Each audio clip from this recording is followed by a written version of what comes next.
Baik, selamat siang Ibu. Siang. Ya, selamat siang. Terima kasih atas waktunya. Izinkan saya di sini mewawancarai Ibu kurang lebih sekitar 20-30 menit ya Bu ya, untuk kita berdiskusi berkaitan dengan hal-hal yang sudah Ibu lakukan sebagai kepala sekolah di SMA Diakonia. Gitu ya Bu. Bisa kita mulai saja Bu ya? Oke. Oke, baik. Ya, untuk pertanyaan yang pertama, Bu, selama ini bagaimana Ibu dapat mengidentifikasi kasus-kasus yang ada di sekolah nih, kan ada banyak banget kasus kan? Nah, pasti juga ada dilema etikanya dan juga rujukan moral. Nah, kira-kira bagaimana Ibu bisa mengidentifikasi kasus tersebut satu persatu? Gini ya Pak Alex, Ya, Bu. kalau yang disebut etika itu kan tentang sesuatu yang berhubungan dengan attitude gitu. Itu dia, Bu ya. Kalau moral, sesuatu yang berhubungan dengan hati kita. Betul. Ada rasa kasihan, ada rasa cinta, ada rasa keadilan dan seterusnya.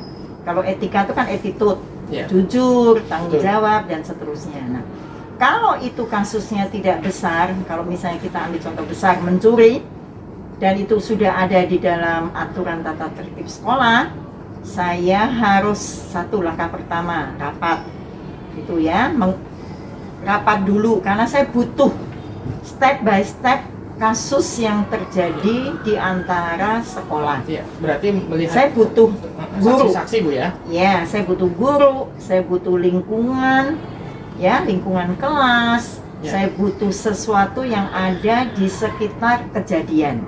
Itu saya tadi ambil contoh, misalnya etika mencuri misalnya. Tadi saya udah bilang begitu. Nah, di situ saya akan rapat dengan guru dan itu tidak bisa selesai dalam satu kali. Ya. Sebab keputusan yang diambil di dalam satu kali nggak pernah hasilnya bagus. Bagus ya. Jadi semua step by step. Jadi saya akan mengajak wali kelas, saya akan mengajak yang berkepentingan, Kelas, Bu, ya? seperti ya, yang penting wali kelas dulu. Ya. Yang kedua, saya akan mengambil anak-anak di kelas, ya, yang terjadinya di kelas berapa. Ya. Saya bisa mengambil juga OB untuk menjadi saksi Tendik atau ya Bu ya. ya, tendik untuk cerita apa yang terjadi, dan yang terutama saya butuh guru BP. Ya.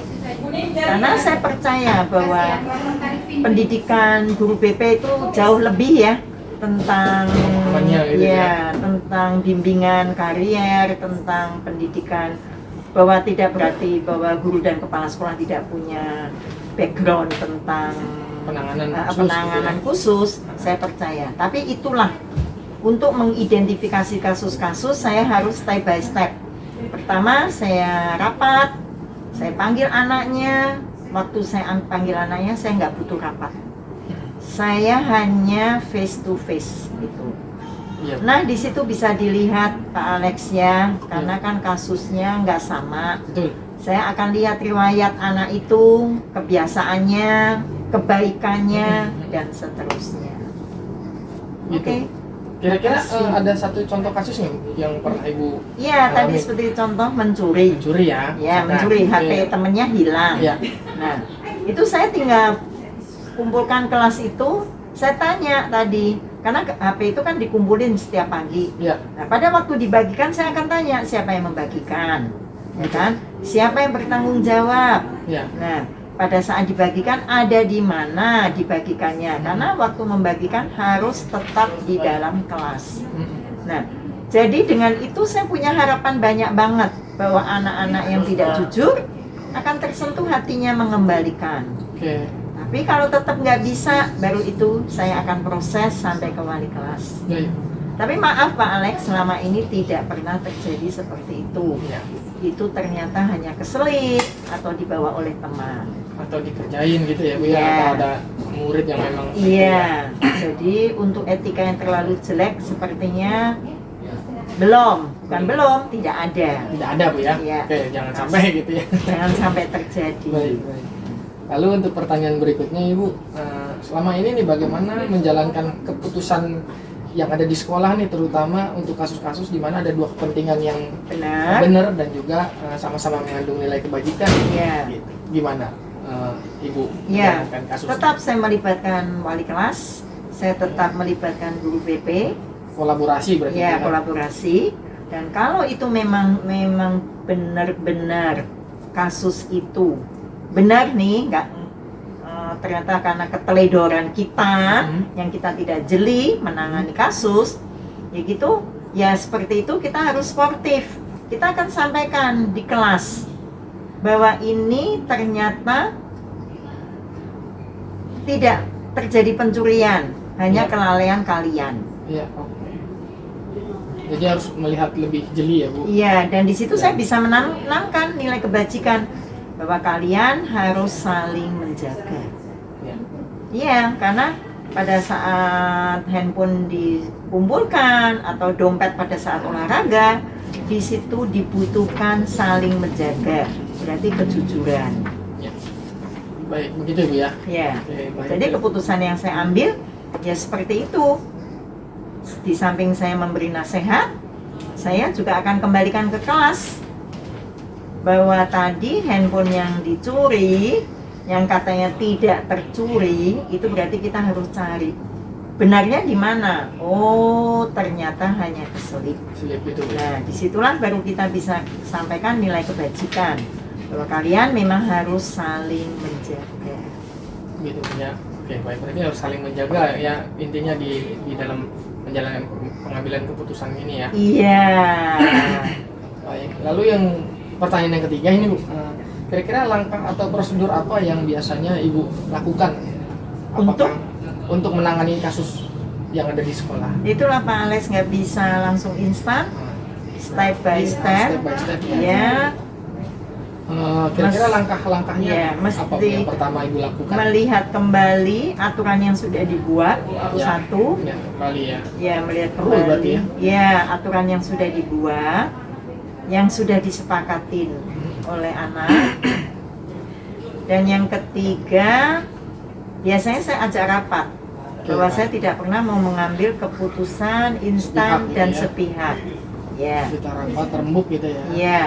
Jadi langkah itu yang saya ambil, saya tidak pernah mau melakukan sesuatu secara sepihak. Apalagi kalau itu sudah merupakan suatu dilema etika dan rujukan moral. Ya. Baik, Bu. Terima kasih. Yang selanjutnya nih, Bu. Kira-kira hal-hal apa saja yang selama ini Ibu anggap efektif dalam mengambil suatu keputusan, terutama untuk kasus-kasus yang ada dilema etikanya? Nah itulah, ini penting pakai banget ya kita Ya. kembali. Kebetulan saya pegang anak SMA, Betul, Bu? ya saya kembalikan ke mereka, ya saya sentuh hati mereka bahwa etika jujur, etika tanggung jawab, etika saling mencintai antara temannya, itu yang harus saya hidupkan dulu. Ya. Karena saya anggap itu paling efektif. Kenapa? Karena anak SMA itu sudah besar. Berarti menanamkan nilai-nilai Iya, di dalam diri mereka ya? Iya, mereka sudah bukan anak-anak lagi.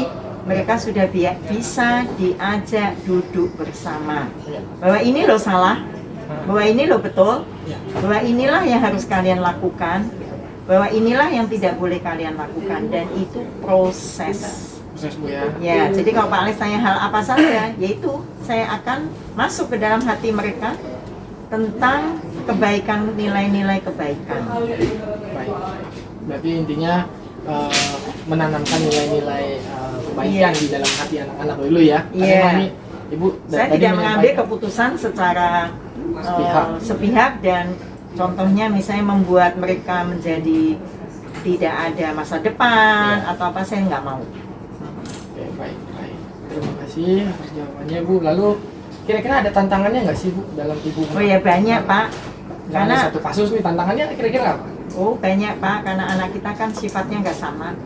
Itu satu, sifatnya individu itu nggak ada yang sama deh, unik gitu. Jadi pada saat saya mengambil satu keputusan Ya. yang berhubungan dengan dilema etika, itu memang saya harus menghidupkan kembali nih nilai-nilai etika yang sudah mereka dapat dari SD lah, SMP lah, yang akan ditanamkan di SMA. Jadi apa saja yang selama ini merupakan tantangan, yaitu Pak Alex, anak-anak kita remaja Jadi masih belum bisa bedain mana sih yang benar, mana sih yang salah. Jadi itu tantangannya. Tantangan berarti lebih ke komunikasi ya Bu ya? Iya. Komunikasi terkadang antara kita dengan sekolah generasi, dengan anak-anak sekarang itu kurang memahami kurang gitu memahami dari dua ya. pihak. Dua pihak. Nah itu tantangan itu yang harus kita perbaiki. Iya.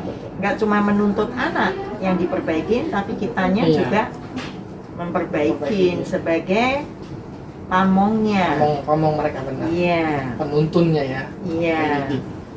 Ya baik, terima kasih Bu Frida. Lalu yang berikutnya itu kira-kira Ibu untuk menangani suatu kasus itu yang lagi ada di sekolah butuh jadwal tertentu nggak sih untuk menangani kasus tersebut? Wah. Apa langsung di tempat Ibu Wah, selesaikan? kalau sudah kasus saya nggak pakai jadwal Pak. Oke. Kalau sudah kasus saya langsung. Karena untuk kasus tidak bisa ditunda. Itu satu. Secara langsung gitu. Jadi langsung. Walaupun toh ada step by stepnya, tapi untuk kata-kata menunda tidak ada. Tidak ya. Saat itu terjadi, saat itu yang harus ditangani dan diselesaikan. Tapi ya untuk menyelesaikan nggak bisa instan. Lewat wali kelas, lewat rapat, lewat dua pendapat dari anak-anak juga, pemasukan, ya info-info dari dua belah pihak. Baik, berarti memang harus hal ini ya, Instan. hubungan ya. Iya Pak, dan harus instan, nggak ada jadwal tertentu. Langsung menangani secara langsung. Iya, karena kita di dunia pendidikan.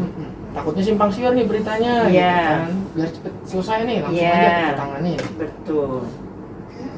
Baik Ibu, yang berikutnya kira-kira adakah orang atau faktor apa yang selama ini membuat Ibu tuh mudah untuk menangani kasus-kasus yang ada dilema etikanya? Oh ada Pak Alex, banyak banget.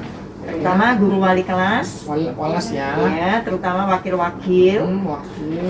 Dan orang tua gitu. Iya, ada beberapa komite orang tua yang saya ya. libatkan, yang benar-benar care dengan dunia pendidikan. Oke, jadi emang kolaborasi balik lagi. Iya, itu untuk mempermudah membantu saya dalam pengambilan keputusan. Oke, baik. Berarti emang sudah terjalin kolaborasi yang baik gitu ya, sesuai dengan visi misi sekolah Ibu ya? Iya, betul, sesuai dengan visi misi sekolah. Ya, harus kolaborasi dengan komite. Komite gitu ya, dan juga seluruh warga sekolah. Baik. Lalu yang berikutnya nih Bu, ya kira-kira dari semua hal yang tadi udah Ibu sampaikan, pembelajaran apa yang kira-kira Ibu bisa petik dari pengalaman Ibu ya yang telah sekian lama melakukan suatu keputusan yang penting di sekolah? Nah itulah Pak Alex, pertanyaan yang paling bagus. Ya. Ya, pembelajaran itu kita tidak dapat secara instan. Ya, dari jam ke jam, menit ke menit, hari ke hari, itu ya. Jadi pembelajaran yang paling bisa kita peroleh yaitu saat membuat sesuatu anak yang tadinya kelihatan tidak berhasil menjadi berhasil. Anak yang dianggap tadinya nakal menjadi sukses. Anak yang dianggap tidak bisa apa-apalah atau apalah, ternyata yang bermasalah lah. Bermasalah, ternyata dia bisa. Karena semua hal itu hanya bisa terjadi karena kita punya tadi Pak Alex, rujukan moral. Kita punya rasa keadilan, kita punya rasa cinta yang dipupuk, empati, bahwa anak tidak ada yang apa istilahnya? Memiliki kekurangan. Iya, nggak ada. Tinggal kita, karena di usia mereka adalah usia pendampingan, bukan usia vonis yang kamu pasti nggak bisa apa-apa, enggak. Karena mereka apalagi SMA kan, tugas kita menghantar mereka ke universitas ya. Jadi pengalaman yang bisa saya ambil pada saat saya membuat keputusan, yaitu di situ ada rasa cinta, ada rasa keadilan buat mereka, ya kan? Selalu mendengarkan mereka bicara, mendengarkan mereka menyampaikan komen, mereka menyampaikan isi hatinya. Nah, disitulah peran kita, bahwa kita dapat banyak sekali untuk sekolah ini dan anak-anak. Ya. Baik. Terima kasih Bu Frida atas jawabannya. Sama Pak. Sangat baik sekali, untuk nantinya bisa saya tuliskan di dalam pembelajaran saya mengenai bagaimana peran kepala sekolah untuk Jika ada mengambil suatu keputusan tentang dilema dilema etika. etika. Iya. Ya. Lalu yang berikutnya Bu, kira-kira ini kan tadi berkaitan dengan permasalahan siswa. Mm-mm. Permasalahan yang lain kira-kira ada nggak? Misalkan aja permasalahan guru atau karyawan atau memang permasalahan dari orang tua seperti itu. Kira-kira pernah mengalami nggak ya? Sejauh ini di SMA sih nggak ada ya Pak Ada ya. Berarti memang lebih ke nggak ada. penanganan siswa ya. Ke Bu, ya? siswa ya, karena antara guru kompak, bisa silaturahminya bagus, Bagus, gitu ke ya. orang tua juga. Mungkin karena anak kita sudah besar SMA, jadi orang tua itu tidak banyak terlalu terlibat. Dan kita harus tahu menempatkan diri. Ada saatnya mereka dilepas. Jadi bukan selalu orang tua ikut di dalam setiap kegiatan kita. Ya, enggak. Karena memang kelas kita udah Kelas kita namanya sudah udah mereka dewasa. dewasa. Kita harus pelan-pelan menganggap mereka tuh bisa lepas dari kita gitu. Baik Ibu Frida, sekali lagi mungkin wawancaranya saya sudahi dulu sampai di sini Bu. Ya. Saya sudah mendapatkan jawaban-jawaban dari Ibu selaku kepala sekolah yang memang sudah sangat baik dalam melakukan suatu keputusan yang sangat vital buat kemajuan sekolah. Ya. Ya, makasih Pak Ya, Alex, kira-kira sama-sama. Itu aja Bu ya. Sukses buat Pak Alex. Ya, sama-sama. Terima kasih Bu. Terima kasih. Selamat siang Pak Gun. Selamat siang, Ya, gimana kabar Pak? Pak Alek. Iya, gimana kabar ya Pak? Kabarnya Baik baik-baik, ya. Saya luar lihat biasa. saya lihat Bapak lagi persiapan akreditasi nih ya Pak. Ya? Betul. Iya. Tapi terima kasih Bapak udah meluangkan waktu saya Iya. untuk saya untuk mewawancari Bapak berkaitan dengan penanganan kasus di sekolah. Ya. Ya, baik. Bisa langsung kita mulai aja nih Pak ya. Ya. Oke. Yang pertama Pak, pertanyaannya nih, kira-kira bagaimana sih Bapak sebagai kepala sekolah itu menangani kasus-kasus yang selama ini menjadi dilema etika atau bujukan moral? Ya. Salah satu contoh Ya, adalah kasus perundungan atau bullying. bullying nih Pak. Ya, Oke. bullying. Ya. Jadi yang saya lakukan adalah saya akan mengidentifikasi dulu Oke. Baik. siapa sebagai korban Mhm. dan juga siapa sebagai pelaku. Baik. Berarti Ya. mengidentifikasi satu persatu dulu ya Pak Iya, ya. satu persatu. Oke. Dari korban dan dari pelaku. Korban dan juga pelaku ya Pak. Iya, iya. Lalu apakah masih ada lagi Pak yang Bapak identifikasi selain korban dan pelaku? Saksi juga Bapak ya? Guru. Guru ya berarti ya. Guru, karena guru kan tugasnya mendampingi anak. Tidak Monitoring. hanya mengelola pembelajaran, Mm-mm. tapi juga harus mengelola sikap perilaku anak. Anak di dalam Nah, ini kelas. yang susah ya. Mhm. Sehingga pada saat ada masalah perundungan, Mm-mm. bullying dari satu anak ke anak yang lain, maka memang diharapkan guru yang menangani lebih dulu. Mhm. Ya, jadi guru harus kemudian membimbing Bimbing. baik yang menjadi korban maupun pelaku, termasuk juga mengajarkan nilai-nilai moral yang baik dengan tidak menghakimi. Ya. Ya, dengan tidak menghakimi terlebih dahulu. Baik Pak. Berarti tidak menghakimi, tetapi lebih mengidentifikasi Pak ya. Ya, membimbing dan mengajarkan norma-norma Yang sesuai dengan rule. yang sesuai dengan ketentuan bagaimana kita harus bersikap kepada orang lain atau Iya. kepada temannya. Berarti nggak ada kaitannya dengan tata tertib gitu Pak ya. Tetapi bully ini kan sebenarnya memang menyalahi aturan gitu ya. Iya. Baik, baik. Jadi guru menangani anak itu harus kemudian ada komunikasi, Komunikasi, ada komunikasi alasan dari pelaku itu kok melakukan bullying apa, alasannya apa, ya. Baik, baik. Terus dicari penyebabnya, mengapa melakukan bullying pada temannya. Teman-temannya. Iya, iya.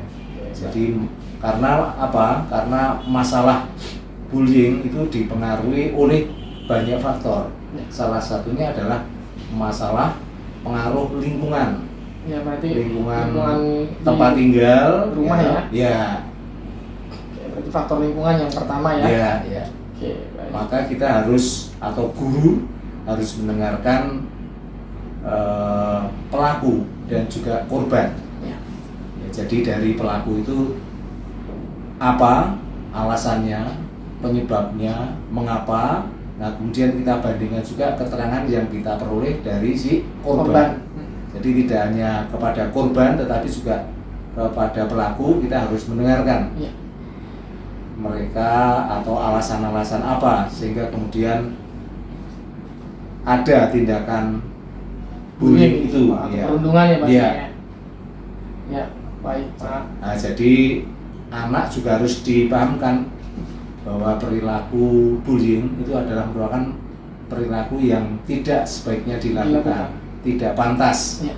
Sebagai seorang murid gitu Pak ya. Iya. Dan juga harus kita tegaskan bahwa tindakan bullying ini adalah merupakan tindakan kejahatan. Kita berikan pemahaman kepada anak, ini kejahatan ini. Iya, ini sebenarnya kejahatan gitu. Iya. Karena walaupun nggak secara langsung tapi kan jangka panjang gitu. Iya, dan itu ada hukumnya. Baik. Maka sanksinya adalah bisa anak ini dikeluarkan. Jangka panjangnya Pak ya. Iya, bisa dikeluarkan. Lalu yang berikutnya Pak, pertanyaan berikutnya yaitu berkaitan dengan bullying tadi Pak. Nah, pengambilan keputusan yang seperti apa sih yang Bapak ambil nih pada saat terjadi hal-hal yang seperti ini? Jangan aja keduanya benar nih, atau salah satu benar atau salah satu salah. Kira-kira keputusan yang Bapak lakukan apa? Dari kasus ini aja. Oh, dari kasus ini Apakah memang langsung mengeluarkan anak itu atau tidak? ada, memang kita harus menjelaskan ada konsekuensi hukuman. Oh, berarti konsekuensi ya. Iya, konsekuensinya adalah ada hukuman. Ya. Ya. Berarti penerapan. Dan hukuman ini diberikan agar mereka kemudian juga belajar. Belajar untuk apa? Karena sudah melakukan kesalahan bullying, maka yang pertama adalah harus minta maaf. Ya. Ya, minta maaf. Meminta maaf. Iya, gitu. meminta maaf. Nah, kalau seandainya kemudian ada cedera yang ditimbulkan karena tindakan perilaku bullying, Gitu. ya harus si pelaku itu kemudian berusaha untuk membantu penyembuhannya. Iya. Oh, Ya. berarti nggak hanya minta maaf Tidak saja hanya ya. sekedar minta Ah, maaf, tapi ada tindakan berikutnya Tindak adalah lanjut ya. menyembuhkan jika seandainya si korban itu Iya. mengalami luka-luka misalnya. Karena perundungan itu ya Pak ya. Termasuk juga jika seandainya menimbulkan kerugian finansial juga harus bersedia untuk Mengganti rugi gitu ya. Ya, itu konsekuensi dari tindakan yang tadi dilakukan kepada korban sebagai bentuk pelampiasan, ya pelampiasan dari si pelaku kepada teman-teman yang lain. Ya. Ya. Baik Pak, saya memahami apa yang sudah tadi Bapak sampaikan berkaitan dengan keputusan yang ada di sekolah ya. Ya. Lalu yang selanjutnya nih Pak, kira-kira langkah-langkah apa nih yang Bapak lakukan? Apakah sesuai dengan yang pertama tadi, Bapak identifikasi dulu, Ya, lalu ya. Bapak menghasilkan, mendapatkan informasi, lalu mengklarifikasi, setelah itu baru Bapak generalisir. Ya. Apakah seperti itu? Di bagian awal Ya. kita ada program kepada seluruh siswa Oke. tentang bullying. Pemahamannya tentang ya? Pemahamannya. Jadi kita berikan pemahaman sehingga kemudian terjadi seperti yang tidak kita kehendaki, Iya, kita tidak inginkan maka ya. beberapa langkah-langkah tadi yang perlu kita tidak lanjuti. Yang Oke. pertama adalah guru sebagai ujung tombak Mm-mm. karena mereka yang Iya. mengelola sikap perilaku anak. Iya, di Dan kelas. kemudian nanti berlanjut ke kepala Kepala sekolah, sekolah. ya sebagai penanggung jawab Penanggung utama. jawab. Ya. Oke, baik. Berarti bertahap gitu Pak ya. Bertahap, ya. Kita Oke. berikan kewenangan dulu kepada guru Guru untuk menyelesaikan. Baik, lalu yang berikutnya nih Pak, hal apa saja yang selama ini menurut Bapak efektif dalam mengambil suatu keputusan pada kasus-kasus yang ada dilema etikanya nih? Gimana Pak? Yang paling Bapak anggap efektif tuh kira-kira Bapak? Efektif yang pertama kita juga ada dialog, Oh, dialog dengan dulu. guru tadi, dialog juga dengan korban bullying, dialog dengan pelaku bullying. Ya, jadi ada dialog yang kita kedepankan, ada dialog. Dialog. Ya, supaya nanti menghasilkan keputusan yang adil. Mm-mm. Ya. Jadi tidak memberatkan satu pihak gitu ya Pak ya. Ya. Dan Jadi juga- berarti benar lawan benar nih berarti ya. Ya. Ya, Dan yang bisa melihat permasalahan secara utuh, secara utuh ya. dari banyak sisi. Ya, itu yang tadi saya bilang benar lawan benar nih ya. Ya. Oke, baik. Lalu apakah Bapak nih untuk menyelesaikan suatu masalah butuh jadwal nggak sih dalam menyelesaikan suatu permasalahan itu, atau memang hari itu ada kejadian Bapak langsung ngatasin, atau memang tunggu dulu saya bikin jadwal dulu gitu. Tergantung dari jenis pelanggarannya. Jenis pelanggaran. Kalau memang jenis pelanggaran itu mendesak harus segera diselesaikan ya, selesaikan ya. Oke. Kalau dari kasus ini Pak, ada bullying nih. Kira-kira mendesak atau tidak? Mendesak untuk segera diatasi Berarti- sehingga Berarti mendesak ya sifatnya. tidak berlarut-larut, khususnya bagi si korban. Korban, benar Pak. Baik. Lalu kira-kira Pak, ini kan Bapak kan sebagai seorang kepala sekolah itu butuh seseorang atau beberapa faktor lah ya, yang selama ini buat Bapak itu bisa membantu atau mempermudah Bapak dalam mengambil suatu keputusan untuk permasalahan ini. Kira-kira siapa Pak? Oh. Seseorang atau faktor apa yang bisa membantu Bapak? Kalau untuk di SD sini itu Ya. kan tidak ada tenaga khusus bimbingan Namanya. konseling, ya, maka Oke. untuk mengatasinya ya guru itu di samping sebagai pengajar juga sebagai guru bimbingan konseling. Berarti rekan sejawat berkolaborasi Ya, gitu ya Pak? kolaborasi. Guru bersama kepala sekolah ya, Ya. FSEK kolaborasi gitu ya Pak, untuk sama-sama ini ya mencari suatu permasalahan untuk Ya. perundungan ini bagaimana Ya, secara khusus maka perlu ada bimbingan, namanya bimbingan sosial. Ya. sosial Bimbingan sosial untuk anak-anak. anak ya. Kira-kira punya program sendiri nggak sih Pak nih di SD nih? Ada di SD itu bullying. ada program bimbingan konseling. Oke. Jadi meliputi bimbingan pribadi, Mhm. bimbingan sosial, Sosial itu yang ke kelas-kelas ya. ya antar satu anak dengan anak yang lainnya, Mhm. dan kemudian dibuat hubungan antara satu anak dengan anak yang lainnya dalam sosiometri. Mhm. Kemudian ada bimbingan belajar, ya, Ya. dan bimbingan karir. Jadi ada 4 macam bimbingan yang ada di SD ya? yang diprogramkan melalui guru Program- kelas. program BK ini ya? Yang tetap ini juga sebagai guru bimbingan Bimbingan konseling di konseling. SD. SD ya, Ya. di SD di apanya ya? Ya, kalau ada secara khusus tenaga bimbingan konseling itu lebih bagus. Lebih bagus. Ya. Tapi tidak pernah coba mengajukan ke yayasan gitu Pak. Maksudnya coba Pak kita butuh guru BK ini, karena kan memang sebenarnya guru BK itu kan semua jenjang harus ada. Iya, khususnya SD ya. Iya. Karena banyak permasalahan Mm-mm. di SD itu banyak permasalahan. Karena memang dia kan anak-anak masih labil gitu Ya, kan. ya. Mm-mm. Ya pengajuan sudah, tetapi itu kan tergantung pada kemampuan Kemampuan yayasan. Kita mengajukan si guru BK, mengajukan Sudah ya. tenaga pustakawan. Pustakawan Iya, juga. karena tuntutan sekarang ini kan literasi, Iya, benar, literasi itu harus banyak kesempatan anak-anak untuk membaca. Betul. Iya. Iya. Karena minat baca anak-anak sekarang kan beda kayak Ya, kita dulu kan Pak. supaya minat baca anak naik. Bagaimana? Ya, berdasarkan statistik kan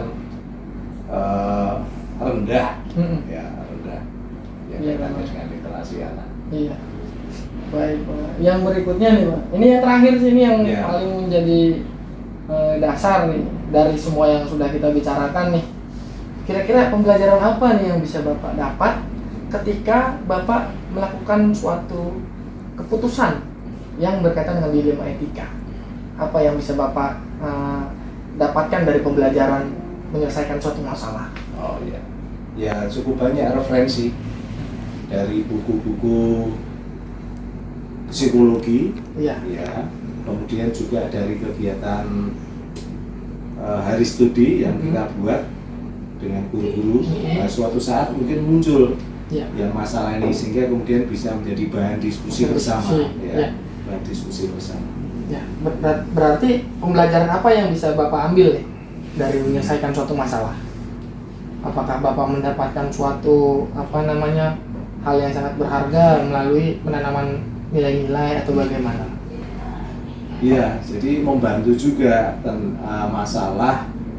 masalah khususnya menyangkut penyebab latar belakang anak melakukan tindakan bullying itu, Ya. sehingga kita bisa kemudian melebar kepada orang tua murid.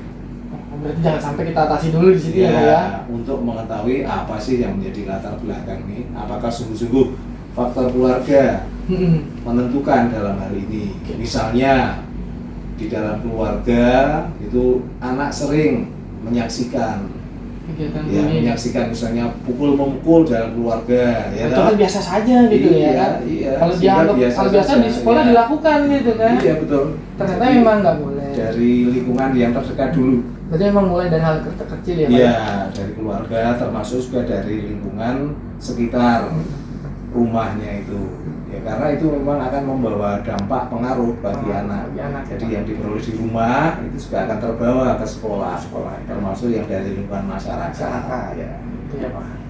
Maka memang kemudian sekolah dan orang tua perlu bersinergi. Ya, jadi orang tua pun juga harus mengarahkan, mengajarkan, mendidik bagaimana sikap menghormati terhadap orang lain. Ya. Ya, Iya, iya. tidak dibiarkan. Jadi emang buat pembelajaran nih kalau memang bullying itu penting gitu ya, Pak ya. Iya. Oke, baik. Baik, Pak Gun, Ya. mungkin itu saja sih yang bisa saya tanyakan ke Bapak nih. Ya. Terima kasih atas waktunya, Ya. Bapak sudah sangat membantu sekali ke saya. Ya, semoga semua hal yang dilaksanakan di SD bisa berjalan, terutama dalam jangka waktu dekat ini kan akan ada akreditasi. Ya, semoga akreditasinya berjalan lancar dan mendapatkan nilai yang sangat-sangat memuaskan. Seperti itu ya, Pak ya. Ya. Bisa harapan saya semoga bisa berjalan dengan baik lah kegiatan akreditasinya nanti. Ya, terima kasih. Oke, sekali lagi saya ucapkan Ya, terima ya. kasih, Pak. Ya.